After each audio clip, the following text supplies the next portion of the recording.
আল্লাহ রাব্বুল আলামিন বলেন, ওয়াশ-শামসি ওয়া দুহাহা ওয়াল কামারি ইযা তালাহা ওয়ান নাহারি ইযা জাল্লাহা ওয়াল লাইলি ইযা ইয়াগশাহা ওয়াস সামাই ওয়া মা বানাহা ওয়াল আরদি ওয়া মা তাহাহা ওয়া নাফসিন ওয়া মা সাওয়াহা ফাআলহামাহা ফুজুরাহা ওয়া তাকওয়াহা قد أفلح من زكاها وقد خاب من دساها الله أكبر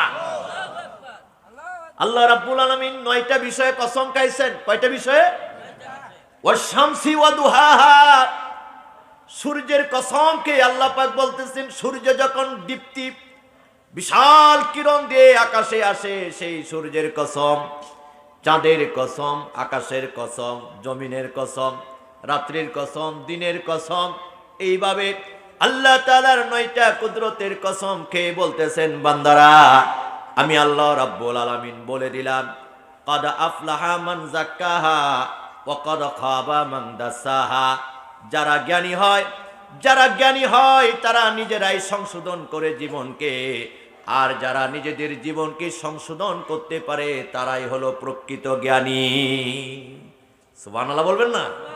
قد أفلح من زكاها, তারাই সফল, তারাই বিজয়, তারাই জান্নাতি। যারা নিজেদের জীবনকে নিজের সিদ্ধান্তে চিন্তা করে তার নিজের জীবনকে প্রস্তুত করে নিল, এই জীবন আমার কারোর জন্য হবে না, এই জীবন হবে একমাত্র ওই মালিকের জন্য যিনি সবকিছুর মালিক। চিৎকার দিয়ে বলি, সবকিছুর মালিক কে? قد أفلح من زكاها। তাফসীর দেখবেন, আল্লাহ পাক বলেন তারাই জ্ঞানী, তারাই বুদ্ধিমান, যার নিজের জীবনটাকে নিজে কি করলো? প্রস্তুতি নিয়ে আল্লাহকে খুশি করতে পারলো। ওয়াকাদ খাবা মান দাসাহা, পরক্ষণে বলেছেন সে ধ্বংসশীল, সে ক্ষতিগ্রস্ত, যে নিজের জীবনকে সুন্দর করতে সাজায় রাখতে পারে নাই, নিজের জীবনকে সাজানো গুছানো জীবন করতে পারে নাই। ও ভাইয়েরা আমার, এই আয়াতের যে অর্থটা বললাম আপনারা বুঝতে পেরেছেন যে জ্ঞানী মানুষ কে? জ্ঞানী মানুষ কে? যেই মানুষ নিজেকে নিজে প্রস্তুতি নিতে পারলো। আমার প্রাণের ভাইয়েরা, উদাহরণস্বরূপ আমি বলে থাকি, কথাগুলি মনে হয় একটু কঠিন হচ্ছে নাকি? সহজে বুঝবেন। আপনার যেই ছেলেটা ক্লাসের মধ্যে ভালো ছাত্র, ভালো জ্ঞান রাখে, ভালো ছাত্র, সামনে পরীক্ষা আসতেছে, এই ছাত্র কি আপনার বারবার তাগিদ দিয়ে পড়াইতে হবে? বারবার তাগিদ দিয়ে পড়াইতে হবে না। কারণ যে ভালো রেজাল্ট করবে, ভালো ছাত্র, সে নিজেই চিন্তা করবে, বরং তার অভিভাবককে বলবে আমাকে ডিস্টার্ব করবেন না, আমাকে কোনো কাজ কাম দিয়ে আমার পড়ালেখা নষ্ট করবেন না, আমার মূল্যবান সময় আমি পড়াশোনায় থাকবো, সামনে আমার পরীক্ষা, আমার পরীক্ষার জন্য প্রস্তুতি নিতে হবে। ভালো সন্তান, ভালো ছাত্র এই উত্তর দিবে। আর যেই ছেলেটা ভালো ছাত্র হবে না, অনেকবার চেষ্টা করেও তাকে ভালো রেজাল্ট করার ব্যবস্থা করা যাবে না। আল্লাহ পাক বলে দিয়েছেন, মানুষ তো তারাই সফল যারা নিজের জীবনকে সুন্দর করার জন্য নিজেই চিন্তা করে নিল। সুবহানাল্লাহ বলবেন না? আমার প্রাণের ভাইয়েরা, আল্লাহর নবী বিশ্ব নবী মুহাম্মদুর রাসূলুল্লাহ সাল্লাল্লাহু আলাইহি ওয়াসাল্লাম কি চমৎকার কথা বলেছেন। বিশ্ব নবী সাল্লাল্লাহু আলাইহি সাল্লাম মসজিদে নববীতে একদিন সাহাবী আজমাইন বসে আলোচনা করতেছিলেন। নবী মুহাম্মদ সাল্লাল্লাহু আলাইহি সাল্লাম ছিলেন ঘরে, আল্লাহর নবীর হুজরাখানা ছিলেন, নবীজির অনুপস্থিতি সাহাবী আজমাইন আলোচনা করতেছিলেন। এমন সময় বিশ্ব নবী সাল্লাল্লাহু আলাইহি সাল্লাম পিছনে গিয়ে দাঁড়াইলেন। সাহাবীদের পিছনে দাঁড়াইয়া সাহাবীদের আলোচনা শুনতেছিলেন। বিশ্ব নবী মুস্কি মুস্কি হাসতে লাগলেন। সুবহানাল্লাহ বলেন।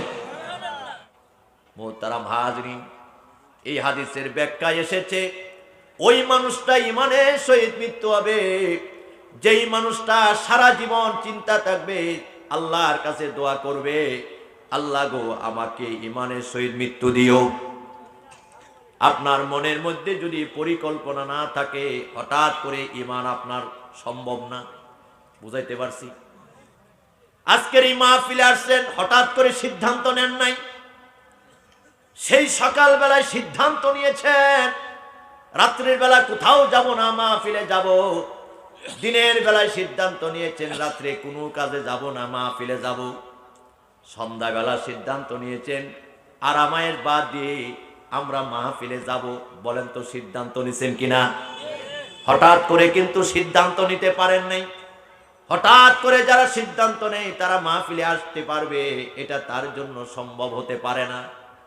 আল্লাহর নবী বলেন ঈমানের সহিত মৃত্যু তার হবে যেই মানুষটা প্রথম থেকে নিয়ত করবে, আল্লাহ জীবনে যে অবস্থায় থাকি না কেন ঈমানের সহিত আমাকে কবুল করিও। আমার প্রাণের ভাইয়েরা, ঈমানের সহিত যদি মৃত্যু হয় তখনই আপনি সফল। কার কথা? আমার আল্লাহ পাক বলেছেন কদ আফলাহা মান যাক্কাহা, ওই মানুষটাই জ্ঞানী যেই মানুষটা সফলতার জীবন গঠন করলো। অন্য হাদিসের মধ্যে আল্লাহর নবী বিশ্ব নবী মুহাম্মদুর রাসূলুল্লাহ সাল্লাল্লাহু আলাইহি সাল্লাম কি সুন্দর কথা বলেছেন। আল্লাহর নবী বলেছেন খায়রু আসহাবু ইনদাল্লাহ খায়রুহুম লিসাহিবিহি খায়রুহুম জিরানে ইনদাল্লাহ খায়রুহুম লিজিরানে আও কামা ক্বালা আলাইহিস সালাতু ওয়াস সালাম। বিশ্ব নবী সাল্লাল্লাহু আলাইহি সাল্লাম বলেছেন আল্লাহর কাছে ওই মানুষটা উত্তম যেই মানুষটা মানুষের কাছে উত্তম। আল্লাহর কাছে ওই প্রতিবেশী উত্তম যেই মানুষটা তার প্রতিবেশীর কাছে উত্তম। ও আমার প্রাণের ভাইয়ারা, তাহলে বুঝতে হবে একজন ভালো মানুষ কখন তাকে ভালো বলা হয়, যখন এক নম্বর ঈমান থাকবে সুন্দর, আমল থাকবে পরিপূর্ণ, এরপরে মানুষের সাথে মুআমালা মুআশারা যা রয়েছে, মানুষের সাথে কথাবার্তা বলা, মানুষের সাথে উঠা বসা করা, মানুষের সাথে ব্যবসা বাণিজ্য করা, মানুষের সাথে আপনার সম্পর্ক করার সময় একটা মানুষ যদি বলে এই মানুষটার পরিপূর্ণ জীবন সুন্দর, তার মধ্যে কোনো ত্রুটি নাই, বিশ্ব নবী সাল্লাল্লাহু আলাইহি সাল্লাম বলেন এই মানুষটা আল্লাহর কাছে প্রিয় হয়ে যায়। এরপরে নবীজি বলেন ওই মানুষটা জাহান্নামী, ওই মানুষটা জাহান্নামী। তিনবার বলেছেন ওই মানুষটা জাহান্নামী। আল্লাহু আকবার! কি আশ্চর্য কথা! আল্লাহর নবী যেখানে তিনবার বলেছেন ওই মানুষটা জাহান্নামী, এর মধ্যে কোনো সন্দেহ নাই সে জাহান্নামী। সন্দেহ আছে? সাহাবী আজমাইনের উপস্থিতিতে বিশ্ব নবী সাল্লাল্লাহু আলাইহি সাল্লাম একদিন আলোচনা করতেছিলেন। মদিনা রাস্তা দিয়ে একজন মানুষের লাশ নিয়ে যাওয়া হচ্ছে, মৃত মানুষের লাশ নিয়ে যাওয়া হচ্ছে। সাহাবীরা বললেন এই মানুষটার চরিত্র ছিল খারাপ, তার ব্যবসা বাণিজ্য তার আমল একটাও ভালো ছিল না, এই মানুষটার আচরণ ছিল খারাপ। আছে কিনা এরকম? একদিক দা ভালো আরেক দিক দা মন্দ, এরকম বহুত লোক আছে। নামাজ পড়ে কিন্তু আচরণ ভালো নয়, হজ করে আসছে লেনদেন ভালো নয়। আছে না এরকম? নামাজ পড়ে সুদ খায়, ঘুষ খায়, মানুষের হক নষ্ট করে, আবার নামাজও পড়ে না, শিরকের সাথে লিপ্ত, এরকম বহুত লোক আছে। মুসলমানের সন্তান কিন্তু অপরাধে ভরপুর। এমন একজন মানুষের লাশ নিয়ে যাওয়া হচ্ছে। সাহাবী আজমাইন বলতেছেন এই লোকটা খুব খারাপ ছিল, তার আমল ভালো ছিল না, তার মিজাজ ভালো ছিল না। আল্লাহর নবী বললেন ওয়াজিবাত লাহু ওয়াজিবাত লাহু ওয়াজিবাত লাহু, তার জন্য ওয়াজিব হয়ে গেছে।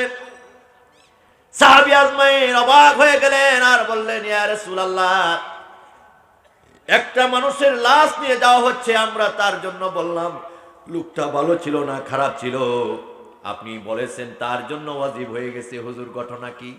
হুজুর বললেন আমি যা দেখতে পেয়েছি তোমরা তা দেখতে পাও না, আমি যা শুনতে পেয়েছি তোমরা শুনতে পাও নাই।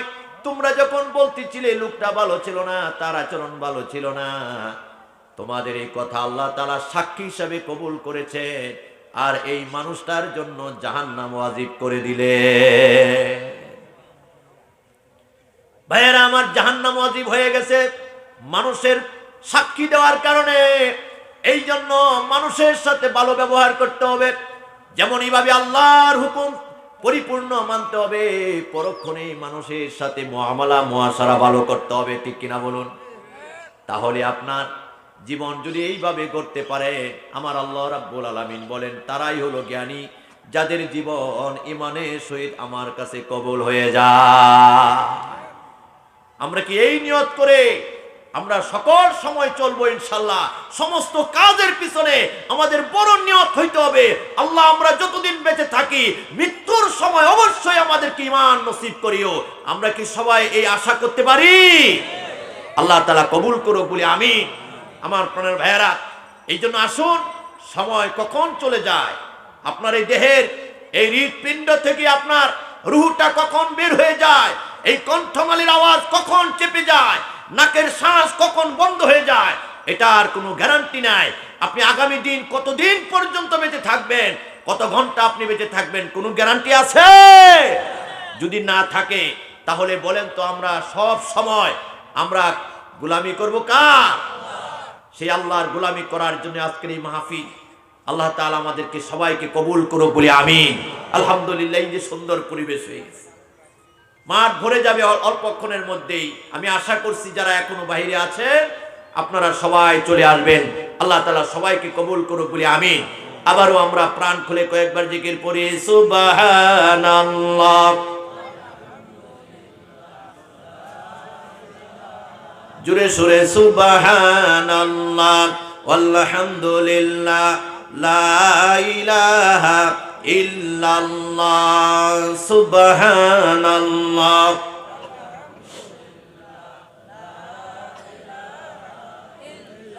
জুড়ে সুরে সুবহানাল্লাহ, আলহামদুলিল্লাহ, লা ইলাহা ইল্লাল্লাহ, সুবহানাল্লাহ,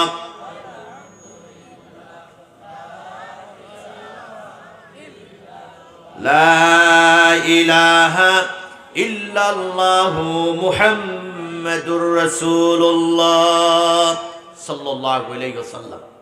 আপনাদের খারাপ লাগতেছে? আলহামদুলিল্লাহ। প্রধান মেহমান ফখরুদ্দিন আহমেদ ভাই তিনি উপস্থিত হয়েছেন। আমি আর বেশিক্ষণ দেরি করা সম্ভব হবে না, আমার আরেকটা মাহফিল আছে, সেখানেও যেতে হবে। তারপরে আলহামদুলিল্লাহ ভালো লাগছে আপনাদের উপস্থিতি দেখে। তো আমি যে আলোচনা করার জন্য আজকে নিয়ত করেছি, এই আলোচনার উপরে কুরআনুল কারীমের সূরাতুল লোকমান থেকে 2টি আয়াত তেলাওয়াত করেছি। ইনশাআল্লাহ চেষ্টা করব বাকি সময়ের উপরে এখান থেকে কিছু কথা বলতে। আল্লাহ তাআলা কবুল করুক বলি আমিন। সম্মানিত হাজরিন, কোরআন নিয়ে আমরা আলোচনা শুনি, কোরআন থেকে আমরা আলোচনা শুনবো। কোরআন থেকে আলোচনা শোনা একমাত্র জীবনের সবচেয়ে বড় সফলতা। কোরআনের বাইরে কথা বললে অনেক কিস্সা কাহিনী, মিথ্যা কথা আসে। এই জন্য আমরা যখন আলোচনা শুনবো কোরআন এবং হাদিস থেকে আলোচনা শুনবো। রাজি আছি সবাই? আল্লাহ কবুল করুক বলি আমিন। কোরআন হলো আমাদের জীবনের একমাত্র সংবিধান, একমাত্র জীবন বিধান। শান্তির মহা প্রতীক হলো কোরআন। আজকের বিশ্বের দার্শনিক যারা, যদিও আমাদের মুসলিম দার্শনিকের বাইরেও অমুসলমানের মধ্যে অনেক দার্শনিক রয়েছে, তারাও যখন বিভিন্ন ধর্মের কিতাব গবেষণা করে সেই মরিস বুখারী সহ বুখাইলি সহ আপনার যত মনীষীর কথা বলবেন, সকলে এক বাক্যে বিশ্বাস করে তারা সিদ্ধান্ত নিয়েছে কোরআনই হলো একমাত্র মানুষের জীবন সুন্দর করার জন্য মহা প্রতীক। আল্লাহ তাআলার মহা বাণী কিতাব বলেন সুবহানাল্লাহ।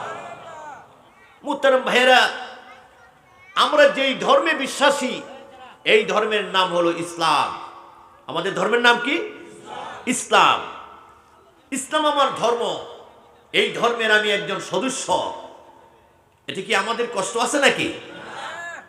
ইসলাম একটা প্রতিষ্ঠান, এই প্রতিষ্ঠানের আমি একজন ছাত্র, আমরা একজন ছাত্র।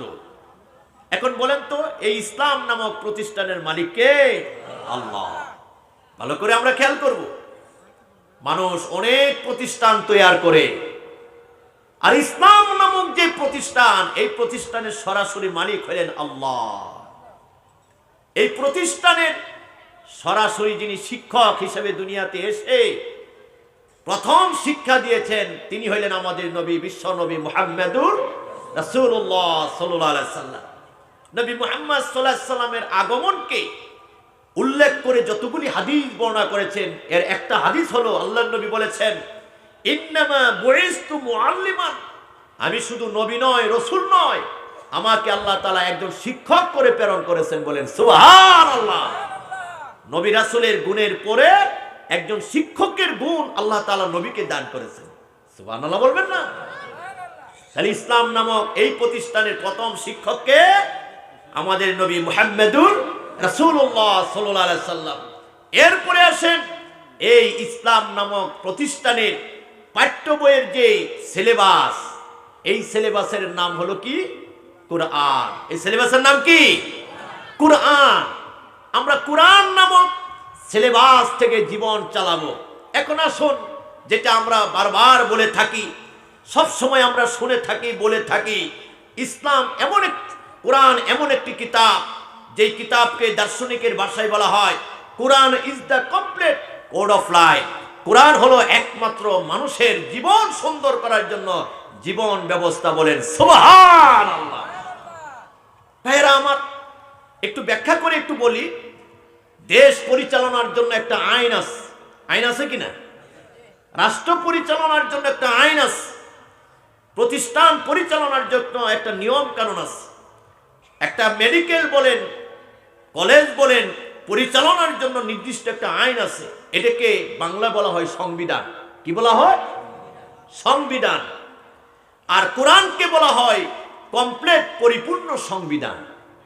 তাহলে সংবিধান আর পরিপূর্ণ সংবিধানের মধ্যে পার্থক্য আছে কিনা? পার্থক্য আছে না? কোরআনকেও যদি সংবিধান বলেন, আবার রাষ্ট্র পরিচালনার যে আইন, এটাকেও যদি সংবিধান বলেন, তাহলে দুইটার গুরুত্ব তো একরকম হয়ে যাবে। দুইটার গুরুত্ব একরকম হতে পারে না।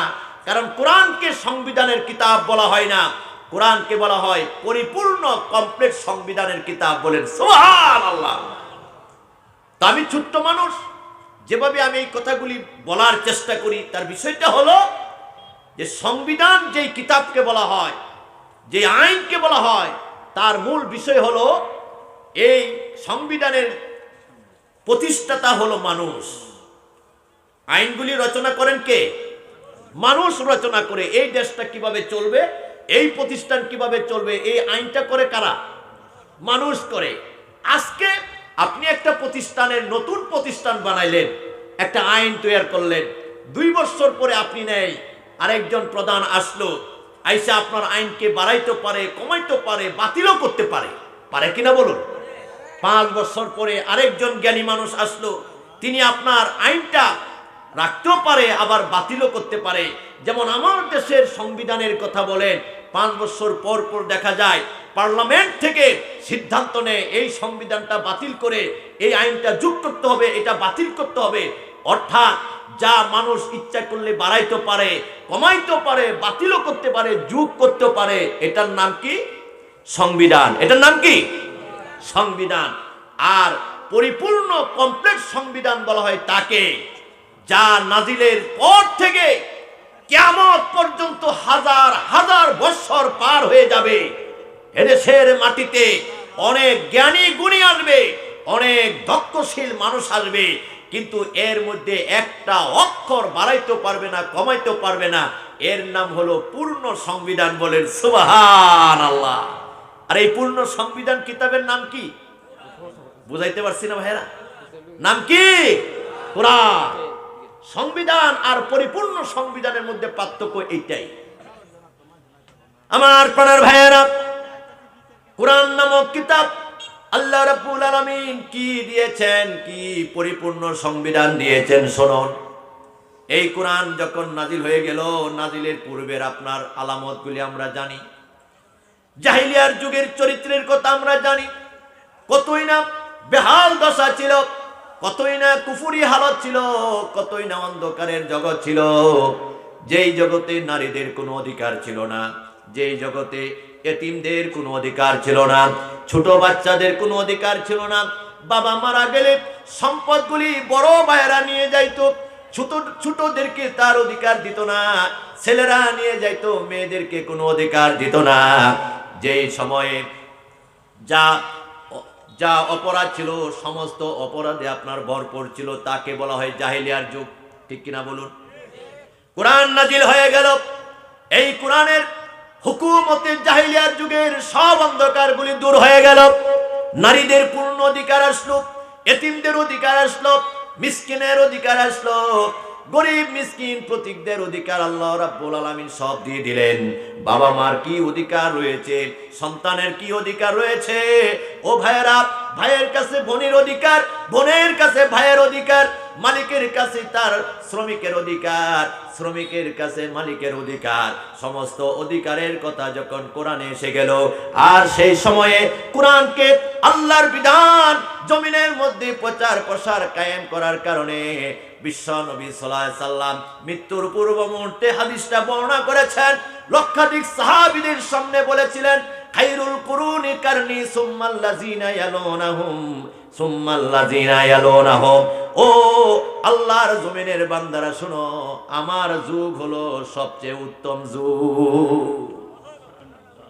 আমি নবীর সময় হলো সবচেয়ে উত্তম সময়।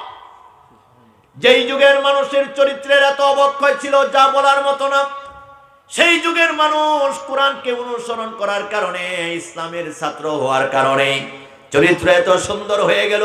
রাত্রের নিশীথে একজন যুবতী সুন্দরী নারী রাস্তা দিয়ে বের হইতো, মরুভূমি রাস্তা দিয়ে বের হইতো, কোন দুষ্ট ছেলে তার দিকে তাকাবে দূরের কথা, একবারও তাকানোর ইচ্ছা পর্যন্ত করে না।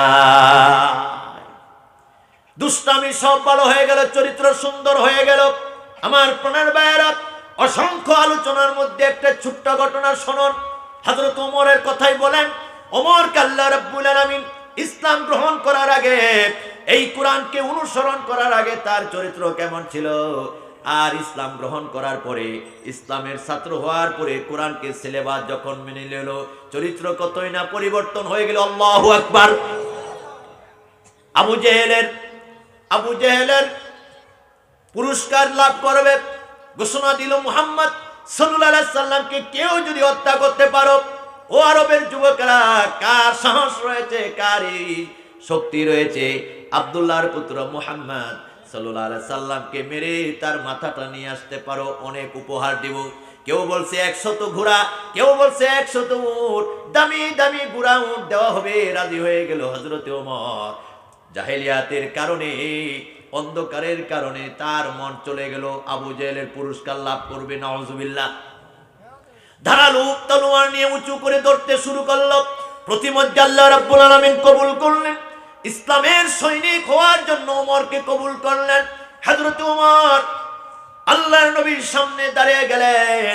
সাহাবী আজমাইন দেখতেছেন, এই যে ওমর আসতেছে তলোয়ার হাতে, আল্লাহর নবীকে হত্যা করবে, মেরে ফেলবে। যে কয়েকজন সাহাবী উপস্থিত ছিলেন দরজার সামনে দাঁড়ায় গেলেন, আর বলতেছেন, ওমর রে, থেমে যাও, থেমে যাও, তোমার হাতে তলোয়ার, তুমি কোথায় যাচ্ছ, তুমি থেমে যাও। ওমর বলতেছেন, ও আল্লাহর নবীর সাহাবীরা, আমাকে নবীর কাছে যেতে দাও। সুবহানাল্লাহ বলবেন না? আমাকে নবীর কাছে যেতে দাও, আমাকে বাধা দিও না। ওমর বললেন, আমাকে বাধা দিও না, নবীর কাছে যেতে দাও। সাহাবী আজমাইন বললেন, ও ওমর, তুমি এসেছো, আবু জেহেল ঘোষণা দিয়েছে নবীকে হত্যা করলে মহা পুরস্কার দিবে, সেই পুরস্কার পাওয়ার জন্য তুমি তলোয়ার নিয়ে আসতেছো, আমাদের নবীকে মেরে ফেলবে। ওমর রে, আল্লাহর নামে শপথ করে বলতেছি, আমরা সাহাবী আজমাইনের জীবনে রক্ত যতদিন থাকবে ততদিন আল্লাহর নবীর গায়ে হাত দিতে দিব না। আমাদের জীবন থাকতে নবীকে কষ্ট দিতে দিব না। আল্লাহু আকবার। হযরত ওমর নরম সুর, দুর্বল ভাষায় তিনি বলতে লাগলেন, ও আল্লাহর নবীর সাহাবীরা, আমাকে বাধা দিও না, নবীর কাছে যেতে দাও।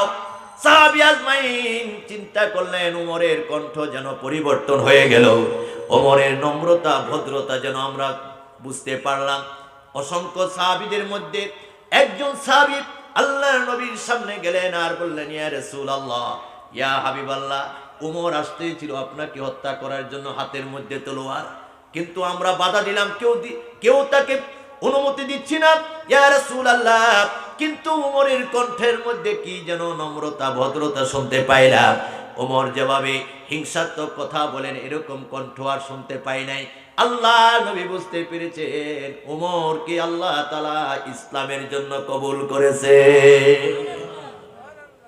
আল্লাহ নবী বুঝতে পেরেছেন ওমরের কথা শুনে বিশ্ব নবী সাল্লাল্লাহু আলাইহি সাল্লাম বললেন, ও আমার সাহাবীরা, ওমরকে বাধা দিও না, আমার কাছে আসতে দাও।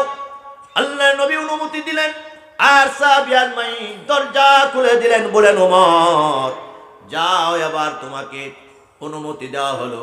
আল্লাহর নবী যখন অনুমতি দিয়েছে, আমাদের আর কোনো আপত্তি নাই, যাও। হযরত ওমরের ইসলাম গ্রহণের ইতিহাস। বিশ্ব নবী সাল্লাল্লাহু আলাইহি সাল্লামের হুজরাখানায় প্রবেশ করলেন। ভাইয়েরা আমার, আল্লাহর নবীর চেহারা মুবারক দেখে হযরত ওমর থরথর করে কাঁপতে কাঁপতে বসে পড়লেন। তলোয়ার খানা পড়ে গেল। আর বিশ্ব নবীকে ডাক দিয়ে বলল, ইয়া রাসূলুল্লাহ, ইয়া হাবিবাল্লাহ, এসেছিলাম যে উদ্দেশ্যে, আমি সব ভুলে গিয়েছি। ইয়া রাসূলুল্লাহ, তাড়াতাড়ি আমাকে কালেমা পড়ায়া মুসলমান বানা। আল্লাহর নবী সাল্লাল্লাহু আলাইহি সাল্লাম বলেন, ওমর তুমি চিন্তা করে দেখো, তোমাকে রুখসত দিলাম, সময় দিলাম, তুমি চিন্তা করে দেখো তুমি কালেমা পড়বা কিনা। তোমার আত্মীয় স্বজন রয়েছে, তোমার বন্ধু বান্ধব রয়েছে, তুমি চিন্তা করে দেখতে পারো। হযরত ওমর বললেন, ইয়া রাসূলুল্লাহ, চিন্তা করার জন্য আমাকে সময় দিচ্ছেন, আমার ভয় হচ্ছে এর ভিতরে যদি আমি মরে যাই, আমি তো কাফের অবস্থায় মরে যাব। ইয়া রাসূলুল্লাহ, চিন্তা করার কোনো প্রয়োজন নাই, সুযোগ দেওয়ার কোনো প্রয়োজন নাই, এই মুহূর্তে আমাকে পড়ায় দিন। আল্লাহ নবী পড়ায় দিলেন, লা ইলাহা ইল্লাল্লাহু মুহাম্মাদুর রাসূলুল্লাহ, লা ইলাহা।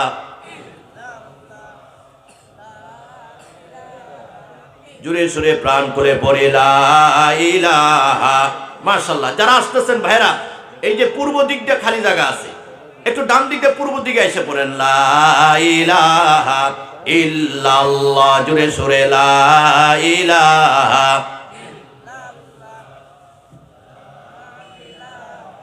লা ইলাহা ইল্লাল্লাহু মুহাম্মাদুর রাসূলুল্লাহ সাল্লাল্লাহু আলাইহি সাল্লাম। হযরত ওমর কালেমা পড়ে মুসলমান হয়ে গেলেন। হযরত ওমর কালেমা পড়ে নিলেন, ইসলামের ছাত্র হয়ে গেলেন। আল্লাহু আকবার বলেন। কিসের ছাত্র হইলেন? ইসলাম নামক প্রতিষ্ঠানের ছাত্র হয়ে গেলেন। যে প্রতিষ্ঠানের মালিক আল্লাহ, যে প্রতিষ্ঠানের মালিক দুনিয়ার আর কেউ নন, সেই মালিকের প্রতিষ্ঠানের ছাত্র হয়ে গেলেন হযরত ওমর। তলোয়ার খানা আবার হাতের মধ্যে নিলেন, উঁচু করে আকাশের দিকে রেখে বললেন, ইয়া রাসূলুল্লাহ, বলুন আপনার সাহাবীদের সংখ্যা কয়জন হয়েছে? ইয়া রাসূলুল্লাহ, ইমানদার মানুষের সংখ্যা কয়জন হয়েছে? আল্লাহর নবী বলে দিলেন, ওমর তোমাকে নিয়ে 40 জন পূর্ণ হয়েছে। আল্লাহু আকবার। নারী পুরুষ মিলে 40 জন পূর্ণ হয়েছে। ওমর জাহালতের সব অন্ধকার দূর করে কোরআনের আলো যখন পেয়ে গেলেন, অন্তরটা কোরআনের জন্য হয়ে গেল, ঈমানে পরিপূর্ণতা লাভ করে ফেলল। ওমর চিৎকার দিয়ে বললেন, ইয়া রাসূলুল্লাহ, এতদিন পর্যন্ত আপনি অন্ধকার রাত্রের গভীরে কষ্ট করে দিনের দাওয়াত দিতেন, দিনের বেলায় আপনি বের হইতে পারতেন না, আবু জেহেল আপনাকে আক্রমণ করত, মারত। ইয়া রাসূলুল্লাহ, এই তলোয়ার নিয়ে আমি আপনাকে সাহায্য করব। এখন থেকে দিনের আলোতে আপনি কালেমার দাওয়াত দিবেন, কোরআনের কথা, তাওহীদের কথা মানুষকে বলবেন। ইয়া রাসূলুল্লাহ, আমি ওমর যতদিন বেঁচে থাকব, আমি বিশ্ব নবীকে সাহায্য করব। হযরত ওমরের চরিত্র কতই না পরিবর্তন হয়ে গেল। যেই ওমর নবীকে মারতে আসছে, সেই নবীকে সাহায্য করার জন্য ওমর কবুল হয়ে গেলেন। আমার প্রাণের ভাইয়েরা, চরিত্রের পরিবর্তন কেন আসছে, কিভাবে আসছে? লাঠি দিয়ে আঘাতে নয়, জেল জুলুমের বিনিময়ে নয়। ওমরের চরিত্রের পরিবর্তন এসেছে যখন আল্লাহর প্রদত্ত কিতাব কোরআন গ্রহণ করেছে। ঠিক কিনা বলো? বিশ্ব নবী সাল্লাল্লাহু আলাইহি সাল্লামের জীবনী হয়ে সাথী হয়ে গেলেন ওমর। এমন চরিত্রের পরিচয় তিনি দিয়ে দিলেন, পৃথিবীর মানুষকে হযরত ওমরের পরিচয় দিয়ে দিলেন। মৃত্যুর পূর্ব মুহূর্তে আল্লাহর নবী বিশ্ব নবী সাল্লাল্লাহু আলাইহি সাল্লাম লক্ষাধিক সাহাবীদের সামনে উপস্থিত করে তিনি ওমর নিয়ে প্রশংসা করতেছিলেন। আল্লাহর নবী সেই হাদিসটা তখন বললেন, আমার সাহাবীরা রে, লা নাবিয়্যা বা'দি ওয়ালা রাসূল ওয়ালাউ কানা উমর, আমার পরে কোনো নবী আসবে না, রাসূল আসবে না, নবী রাসূলের দরজা বন্ধ হয়ে গেছে, খতম হয়ে গেছে, আর কেউ আসবে না। তবে আমি নবী মুহাম্মদ সাল্লাল্লাহু আলাইহি সাল্লাম, আমার বিশ্বাস হচ্ছে, আমার ধারণা হচ্ছে, আমার পরে কাউকে যদি আল্লাহ নবী বানাইতেন, উমরকে আল্লাহ তাআলা নবী বানায়া দিতেন। আরো জোরে সুরে বলবো না? তার মানে উমরের চরিত্র নবীর চরিত্রের মতন সুন্দর হয়ে গেছে। উমরের চিন্তা চেতনা সব আল্লাহর প্রিয় বান্দাদের চিন্তা চেতনা হয়ে গেছে। আমার প্রাণের ভাইরা, এটা কোনো শাসনের জন্য নয়, কোনো চিন্তা গবেষণার জন্য নয়, এর একমাত্র কারণ হলো কোরআনকে অনুসরণ যখন করবে তখন অবশ্যই তার জীবন সুন্দর হবে। ঠিক কিনা বলো? আজকে কোরআন কোথায়? কয়জনের ঘরে কোরআন আছে? থাকলেও তেলাওয়াত নাই। আছে কিনা বলুন? তেলাওয়াত আছে কিন্তু তার আমল নাই। অনেকজন গর্ব করে তাহাজ্জুদ পড়ে, সকালবেলায় কোরআন পড়ে, এরকম গর্ব অনেকেই করে। করে কিনা বলুন? ভাইয়েরা আমার, আজকে কেন আমরা শান্তি দেখতে পাচ্ছি না? এই যে করোনা ভাইরাস বলতেছেন, আজকেও খবরে আসছে আজকের এই 24 ঘন্টার ভিতরে প্রায় 17,000 মানুষ মারা গেছে। এই রোগে বন্ধ হয়ে গেছে, প্রায় 1 বছর যাচ্ছে। আমাদের ডাক্তার সাহেব তো আছেন, এই বিষয়ে তো উনি বেশি গবেষণা জানেন। 1 বছর যাচ্ছে, চিন্তা গবেষণা সব ফেল হয়ে গেছে। এই করোনা বিভিন্ন রূপে আরো আক্রান্ত বেড়ে যাচ্ছে। এর মূল কারণ হলো মানুষ যখন আল্লাহর বিরোধী কাজে লিপ্ত হয়ে যাবে, আল্লাহ তাআলার কুদরতি গজব দিয়ে মানুষকে ধ্বংস করে দিবে। ঠিক কিনা বলো? আমার প্রাণের ভাইয়েরা, তুলনামূলক আসে বাংলাদেশ মনে হয় মায়ের পেটে আছে। আলহামদুলিল্লাহ বলবেন না? প্রথম দিক দিয়ে একটু ভয় ছিল, করোনা যখন প্রথম শুরু হয়েছে একটু ভয় ছিল না? এখন কি ভয় আছে? এখন ভয় নেই। কারণ ভয় নেই, তার কারণ আছে। আমরা ওষুধ পেয়েছি। আলহামদুলিল্লাহ বলেন না? আমরা কি পেয়েছি? ওষুধ পেয়েছি। যদি বলেন হুজুর করোনার ওষুধ পেয়ে গেছেন, আমি মানুষের বানানো ওষুধের কথা আমি বলতে পারতেছি না, যেহেতু এটা এখনো পাই নাই। কিন্তু মূল ওষুধ আমরা পেয়েছি। আমাদের ঈমান হলো আল্লাহর জন্য, আমার বিশ্বাস হলো সব আল্লাহর দিকে। যখন আল্লাহর প্রতি পূর্ণ বিশ্বাস থাকবে, করোনা নয়, এর চেয়ে মহা বড় বিপদ আল্লাহ তাআলা দূর করে দিবেন। ঠিক কিনা বলো?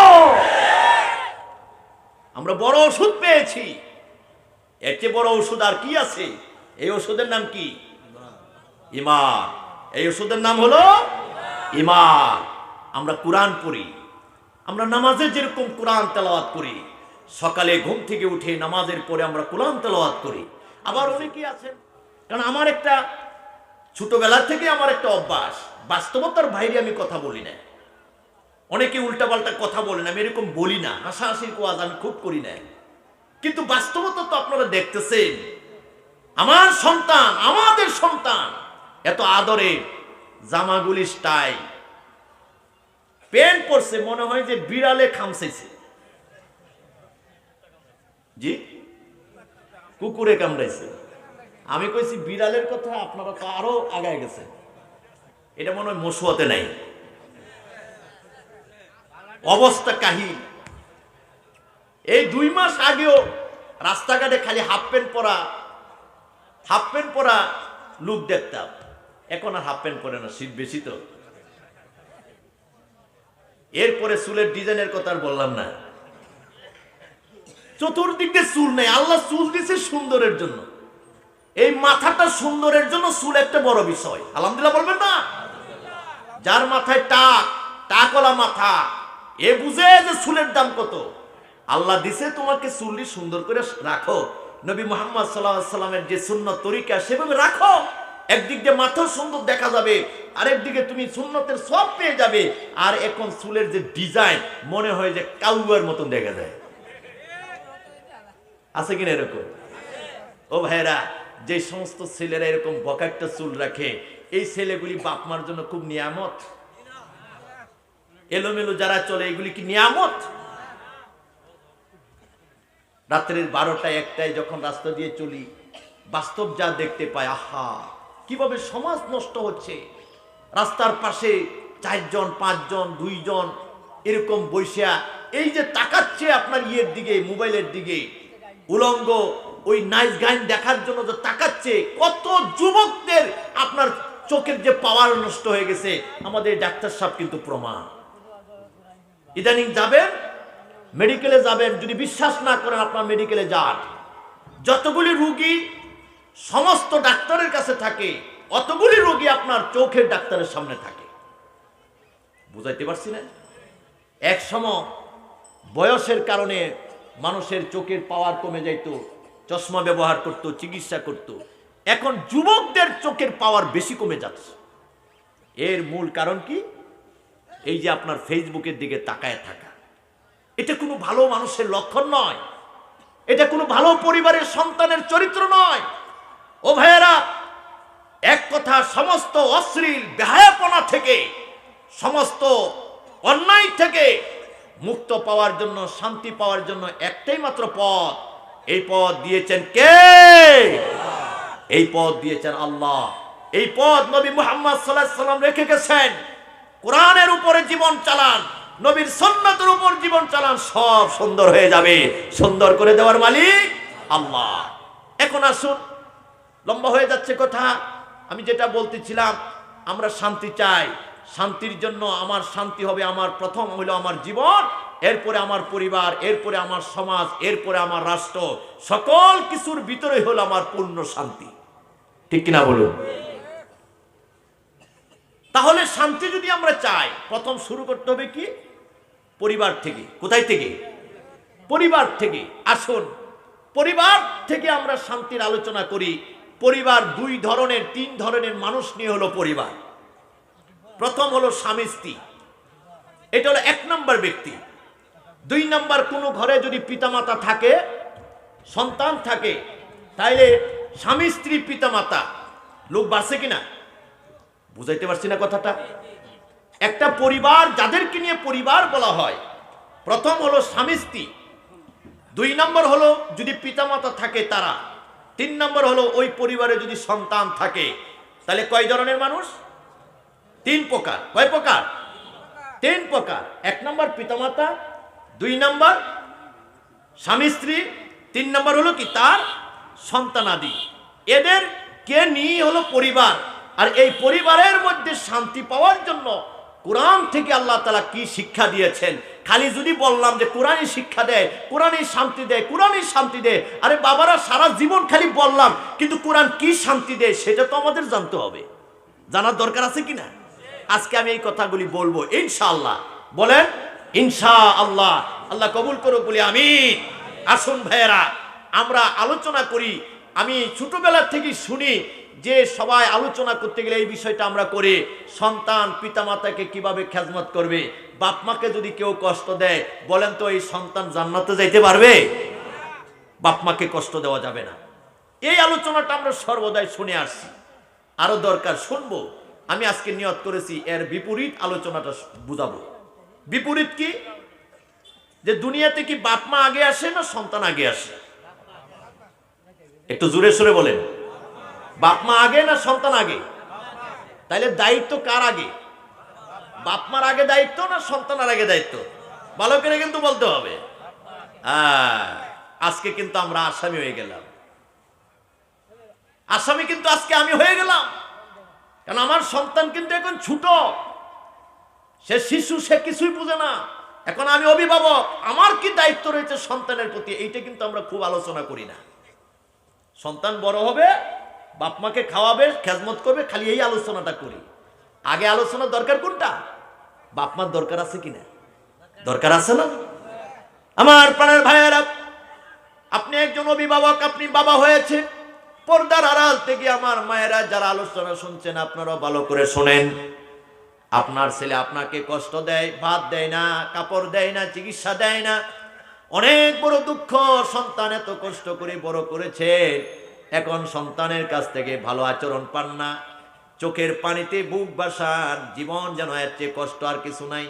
মানুষের কাছে বিচার দেন, মনের কষ্ট বলেন, এটা যেরকম কষ্টের কথা, কিন্তু আপনি একজন মা, আপনার দায়িত্ব রয়েছে। আপনার সন্তান যখন ছোট থাকে, ছোট থাকা অবস্থায় সন্তানের প্রতি কি দায়িত্ব রয়েছে, এটা কিন্তু মা বাবার অবশ্যই চিন্তা করতে হবে।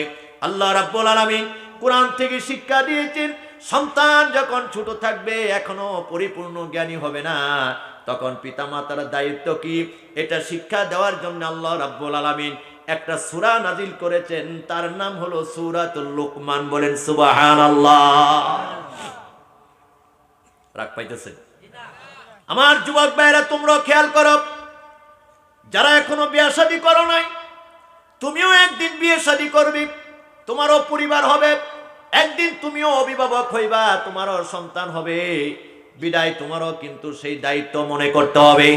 সন্তান যদি ভালো পাইতে চান, কত পিতামাতা সন্তানের অপরাধের কারণে মা বাবা জেলে থাকে, সন্তানের কারণে মা বাবা কত বেইজ্জতি হয়, আছে কিনা বলুন? এটা একটা কথার কথা। আর কথার কথা হলো, এক সন্তান আপনার খুব খারাপ করছে, খুঁজার পাইতেছে না, দৌড়ছে কাকে? বাবারে। বাবারে দৌড়িয়া অপরাধ করছে কে? ছেলে। দৌড়ছে কারে? বাবারে। বাবা কিন্তু অপরাধ করে নাই। এখন সামাজিক মানুষে করছে কি, বাবারে শাস্তি দিয়েই সন্তানের শাস্তিটা এখানে পরিশোধ করবে। এখন সিদ্ধান্ত হলো জুতার মালা দিয়ে এই এলাকাটা ঘুরাবে। তো জুতার মালা বানাইয়া এলাকাটা ঘুরাইয়া ছাইড়া দিস। অপরাধ করছে ছেলে, শাস্তি দিল কাকে? বাবাকে। তো ছেলে পরে শুইনা বলতেছে যে আল্লাহ বাঁচাইছে, আমি মনে করছিলাম আমার এই অপরাধের কারণে মনে হয় ডেকি গলার মধ্যে দিবে, জুতার মালা দিছে, এটা তো তেমন কিছু না। নাউজুবিল্লাহ বলবেন না? তোমার অপরাধের কারণে তোমার বাবা গালি শুনলো, জুতার মালা খাইলো, জেলে গেল, আর তুমি খিলখিল করে হাসো। ও যুবকরা, তোমার খারাপির কারণে যদি তোমার মা বাবা একটা আঘাত পায়, জেনে রাখো তোমার জীবনের সব আমলগুলি আল্লাহ বাতিল করে দিবেন। ঠিক কিনা বলো? এই জন্য সন্তানের কাছ থেকে আঘাত পাওয়া, এটা পিতামাতার জন্য বড় একটা দুঃখ। ও ভাইয়েরা, সন্তানকে আপনার সেইভাবে উঠাইতে হবে, এমনি সন্তানের কাছ থেকে ভালো কিছু আশা করতে পারবেন না। আমাদের আরবি সাহিত্যে একটা গল্প আছে, আল আমসাল ওয়াল হিকমুল আরাবিয়া।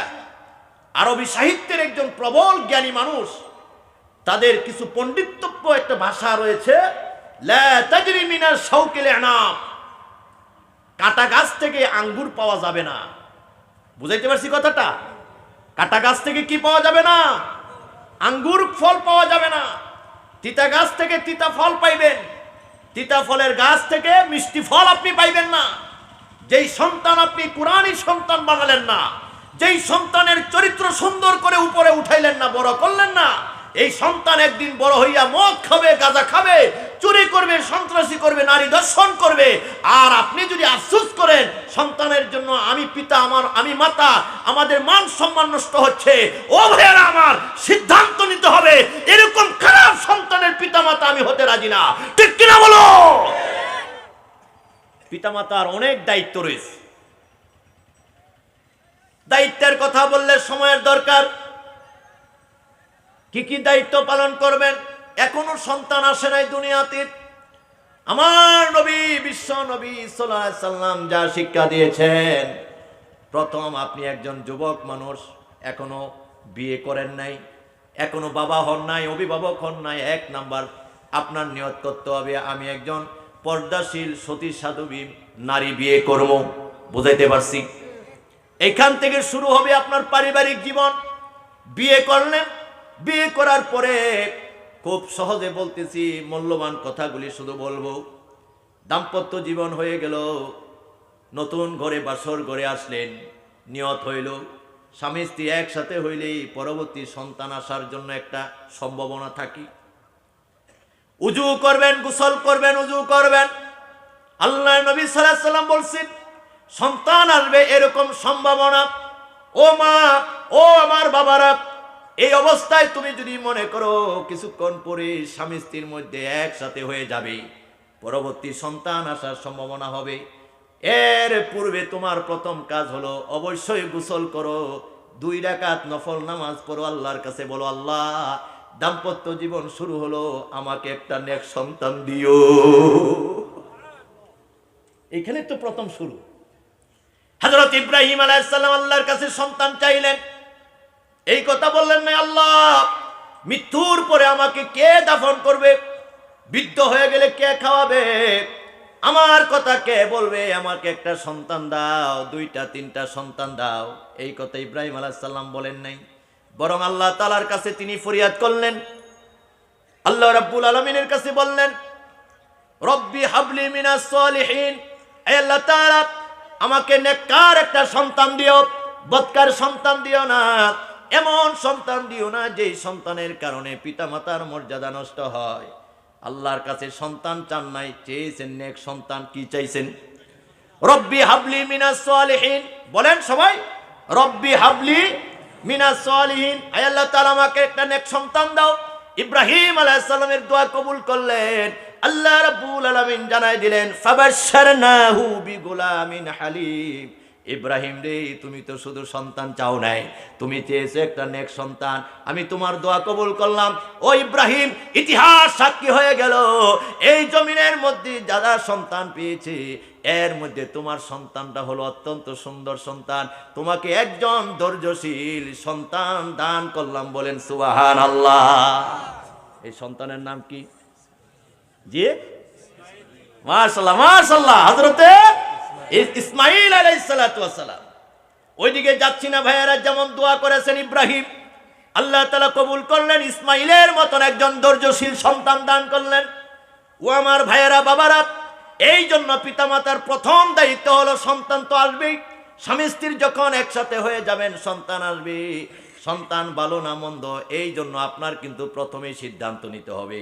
যদি ভালো সন্তান পেতে চান 2 রাকাত নামাজ পড়েন, শরীরটা পাক রাখেন, 2 রাকাত নামাজ পড়েন, 2 রাকাত নামাজ পড়ে আল্লাহর কাছে বলেন, রব্বুল আলামিন সন্তান আসবে, সন্তান আসার রাস্তা আমরা যেন চলে যাচ্ছি, কিন্তু বদকার সন্তান দিও না। সন্তান দুনিয়াতে আসলো, এখনো দুনিয়াতে আসে নাই, মায়ের পেটে আসলো। 1 মাস 2 মাস পরে মা বলতেছে তার স্বামীকে, ও স্বামী আমার পেটে তো সন্তান আসছে। ও ভাইয়েরা, এখন আপনি কি করবেন? এখন আপনি মা হবেন, আপনি বাবা হবেন, আপনার দায়িত্ব হলো এলোমেলো করা যাবে না। আপনি বাবা হইয়া আপনার স্ত্রীকে বলবেন, বিবি রে তোমার পেটে সন্তান আসছে, সন্তান তো আমার পরবর্তী জীবনের একটা সম্পদ, এই সন্তান আমার জীবনের একটা কল্যাণকর হবে, বিদায় এখন তোমার কাজ হলো বিবি রে কাজ কাম কম করো, তুমি বেশি বেশি কোরআন তেলাওয়াত করো। পেটে সন্তান আসার সাথে সাথে বিবিরে কি করতে হবে? এই দায়িত্ব কার? স্বামীর দায়িত্ব।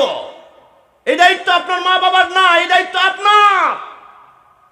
বিবিকে সুযোগ দিতে হবে, কাজ কাম কম করো, যেহেতু তোমার পেটে সন্তান, এই সন্তানটা আমার সম্পদ, এই সন্তানের কারণে আমার মর্যাদা বাড়বে, অথবা এই সন্তানের কারণে আমার মর্যাদা নষ্ট হয়ে যাবে, আমার বংশীয় নাক কান সব কাটা যাবে, বিদায় সন্তানটা যেন নেককার হয়, এটার জন্য কাজ করো। আপনার প্রথম দায়িত্ব হলো নিজেও আল্লাহর কাছে দোয়া করতে হবে, বিবিকেও বলতে হবে, বিবি বেশি পরিমাণে তুমি নফল নামাজ পড়ো, 5 ওয়াক্ত তো পড়বাই। আল্লাহ নবী সাল্লাল্লাহু আলাইহি ওয়াসাল্লাম বলছেন, যেই মা সন্তান গর্ভে রেখে বেশি পরিমাণে নামাজে থাকবে, বেশি পরিমাণে কোরআন তেলাওয়াত করবে, এই জমিনের মধ্যে ওই সন্তান যখন আসবে অবশ্যই অবশ্যই নেক সন্তান হবে। তাহলে বলেন তো, সন্তানের দায়িত্ব আগে না মা বাবার দায়িত্ব আগে? শুরু হয়েছে কোন জায়গা থেকে দেখছেন তো? ওই বিবাহের আগ থেকে আপনার শুরু হয়েছে সন্তান কিভাবে ভালো সন্তান পান। সুবহানাল্লাহ বলবেন না? দুনিয়াতে সন্তান আসলো ভাইয়েরা, বড় হবে, মায়ের গর্ভ থেকে আসলো, নাম সুন্দর রাখতে হবে, আল্লাহর নবীর সুন্নাত গুলি তাকে সব শোনাইতে হবে, আকামত শোনাইতে হবে, এটা পিতা মাতার দায়িত্ব। সন্তান বড় হবে, এবার তাকে কিভাবে বড় করবেন দায়িত্ব আরেকজনের না পিতা মাতার। হযরতে লুকমান আলাইহিস সালাতু ওয়াস সালাম এই কথাগুলি তার সন্তানদেরকে বলেছিলেন। আল্লাহ রাব্বুল আলামিন লুকমান আলাইহিস সালাতু ওয়াস সালামের সমস্ত কথাগুলি কোরআনে বর্ণনা করেছেন। বলেন সুবহানাল্লাহ। সকলে বলি মারহাবা, আরো জোরে বলি মারহাবা। আমাদের প্রধান মেহমান আমার ভাই মাওলানা ফখরুদ্দিন আহমেদ সাহেব।